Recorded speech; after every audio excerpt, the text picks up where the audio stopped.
کہ چونکہ بسنت آ رہی ہے، پنجاب حکومت نے 132 جو ہے ان سے زائد گانوں پہ پابندی عائد کر دی ہے، لیکن اپوزیشن کو بڑا اعتراض ہے پنجاب حکومت کی پابندیوں سے۔ شیخ امتیاز نے اس کے حوالے سے درخواست دے دیا ہائی کورٹ میں کہ نقدہ کوکا جو گانا ہے اس کو بین کیوں۔ پہلے تو میرا دل چاہتا ہے کہ یا تو میں کہیں سر ماروں دیوار کے اندر اور اپنا سر پھاڑ لوں، یا میں کیا کروں کہ ایک بے تکا فالس پروپیگنڈا جو نوٹیفیکیشن آیا خدا کے واسطے سمپل انگریزی میں ہے، بڑے بڑے نامور صحافی جو ہیں وہ بھی اس کو بغیر پڑھے اس کے اوپر ٹویٹس بھی کر رہے ہیں، کامنٹ پہ کر رہے ہیں۔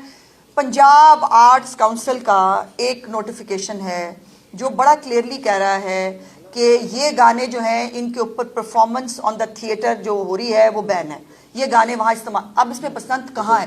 پورے نوٹیفیکیشن میں مجھے بھی دکھا دیں کہاں ہے بسنت کا۔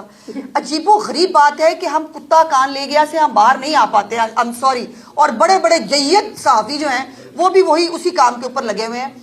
میری گزارش یہ ہے کہ جن کو اعتراض ہے ان گانوں کے اوپر، میں تو وہ گانے بول بھی نہیں سکتی، میرے سامنے وہ لسٹ آئی تھی تو میں نے ایک دو اس کے بعد میں نے نیچے رکھ دی، میں نے کہا میرے بس کی بات نہیں ہے۔ اور اس کے جن کو شوق ہے وہ اپنی فیملی کو بٹھا کے یہ گانے لگا کے بے شک گاڑی میں سنیں، گھر میں سنیں، ناچے گائے، مجھے کیا اعتراض ہے؟ میں کسی کی مورل پولیسنگ کے لیے نہیں آئی ہوں، لیکن سٹیج کے اندر، سٹیج کے اوپر ان گانوں کے اوپر پھر جو ڈانس ہوتا ہے جس کو ڈانس کہا جاتا ہے، معاف کیجیے گا وہ ڈانس کی بھی توہین ہے، سو اس کو صرف جو ہے وہ بین کیا گیا ہے۔ اس کا بسنت سے، اس کا کسی چیز سے کوئی لینا دینا نہیں ہے۔ اور اگر کسی کو وہ گانے اچھے لگتے ہیں تو شوق سے گھر میں چلائیں، مجھے کوئی اعتراض نہیں ہے۔